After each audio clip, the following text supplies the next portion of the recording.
Hello everyone, good morning. কেমন আছো সবাই? আশা করছি সবাই খুব ভালো আছো আর আমরাও ভীষণ ভালো আছি।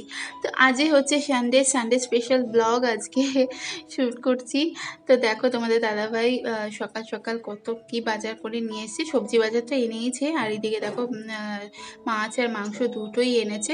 মাছটা হচ্ছে বেসিক্যালি মিঠির জন্য আর দুটো কাঁটা এমনি ফ্রি দিয়েছে তো নিয়ে এসছে। তো এই কাঁটাটা দিয়ে ভাবছি একদিন কি বলবো, মানে কাঁটা মাছের মাথার ডাল হয়, আমি ভাবছি এই কাঁটাটা দিয়ে একদিন মুগের ডাল বানাবো। তো দেখো এখানে আমি সমস্ত মশলা মশলা টশলা দিয়ে ম্যারিনেট করে রেখে দেবো মাংসটা আর মাছটা, নুন হলুদ মাখিয়ে মানে এমনি ডিপে রেখে দিয়েছি। তো এখানে দেখো আমার রান্না অলরেডি প্রায় অনেকটাই হয়ে এসছে। আর কালকে পোলাও রান্না করেছিলাম, শনিবার ছিল, তো পোলাও রান্না করেছিলাম, তো সেই পোলাও একটু আছে। আর হচ্ছে গিয়ে তোমার একটু অল্প করে ভাত করেছি, যেহেতু মিঠিকেও আমাদের ভাতই এখন ওকে খাওয়াচ্ছি, হালকা করে মশলা দিয়ে ওকে এখন মানে রান্না করে খাওয়াচ্ছি। আলাদা করে সেদ্ধ করে আর ওকে খাওয়াই না, এমনি মশলা টশলা দিয়ে ওকে রান্না করে দিই, ঝোল টোল, মাছের ঝোল, ডিমের ঝোল, মাংসের ঝোল এমনি করে দিই। তো দেখো এখানে আমি মশলা কষাচ্ছি মাংসর জন্য। আর এত গরম পড়েছে না বেশ কয়েকদিন ধরে, মানে থাকা যাচ্ছে না। তো দেখো নাইটি ফাইটি একদম লুঙ্গির মতন দিয়ে আমি রান্না করছি। তো কি করব। আর ওইদিকে মিঠিকে আজকে ওর পাপা স্নান করিয়ে দিয়েছে, কারণ মিঠি ইদানিং ওর পাপার কাছেই ছুটির দিনে স্নান টান করতে যায়, এমনি দিনেও করতে যায়, কিন্তু আমি বলি যে পাপা তো এখন নেই, পাপা তো অফিসে, ছুটির দিনে পাপার কাছে স্নান করবে। তো ওর সেটা মনে থাকে, তো যেদিন দেখে যে পাপা ঘরে আছে তার মানে ও মনে করে সেদিন পাপা ছুটি আছে। তো পাপাকে পাপা স্নান, পাপা স্নান, পাপা চান করে। তো এখানে অনেকটাই লেট হয়ে গেছে আজকে রান্না বান্না করতে। আমি সাধারণত মাংস এতটা কষিয়ে আর রান্না করি না, ওই প্রেশার কুকারে ভরে দিই। বাট আজকে ইচ্ছে করলো যে একটুখানি কষিয়ে রসিয়ে রান্না করি, তার জন্য দেরি হয়ে গেছে, 2টো বাজছে। তো আমি রান্না করতে করতেই মিঠিকে খাওয়াচ্ছিলাম। তার মধ্যে তো মিঠি আবার খেতে খেতে বমি করে দিল। আসলে ও চিকেনটা একটু মানে নাকাচাকা করেই খায়, আসলে চিকেনের মধ্যে যে সুতো সুতো সলিড পিসগুলো সুতো সুতো মতন না, ও সেটা মুখে লাগে আর ওর এটা মানে নেকার আসে, সেই জন্য বমি করে দিয়েছিল। তারপর আবার সমস্ত কিছু মুছে টুছে দেয়ালে মেঝেতে সমস্ত বমি করে ফেলেছিল, তো সব মুছে টুছে আবার রান্নার কাছে আসলাম। তো ও খাওয়া হয়ে গেছে, আমার রান্নাও কমপ্লিট। এই দেখো আজকে সানডে স্পেশাল মেনু সব সাজিয়ে দিয়েছি আমার বরকে, আমিও নিয়েছি।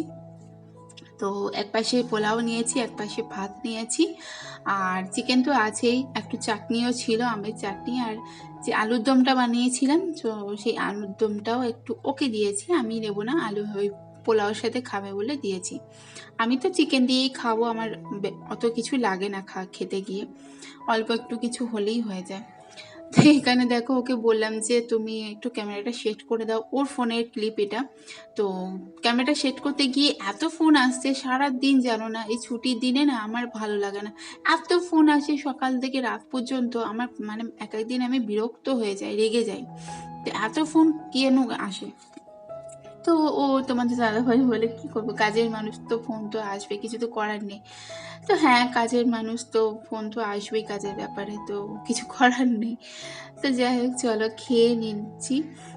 তারপরে খাওয়া দাওয়া হয়ে যাওয়ার পরে একটা আম কেটে দিলাম, খেতে খেতে ভুলে গেছিলাম আম কেটে দিতে। আর এত খাওয়া দাওয়া হয়ে গেছে, 2 রকমের একরকম পোলাও ছিল, একরকম ভাত ছিল, তো সমস্ত খাওয়া দাওয়া করে আর পেটের জায়গা ছিল না, তবুও একটা আম কাটলাম।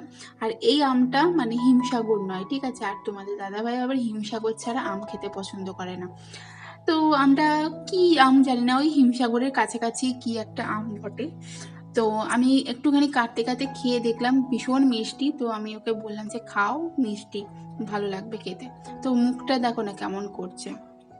আর মিঠি তো ওর পাপা ছুটির দিনে বাড়িতে থাকলে এখন একদমই ঘুমতে চায় না, আগে ঘুমোতো, ছুটির দিন হলেও ওকে খাইয়ে দেয়, ওকে ঘুম পাড়িয়ে দিতাম, ও ঘুমিয়ে যেত।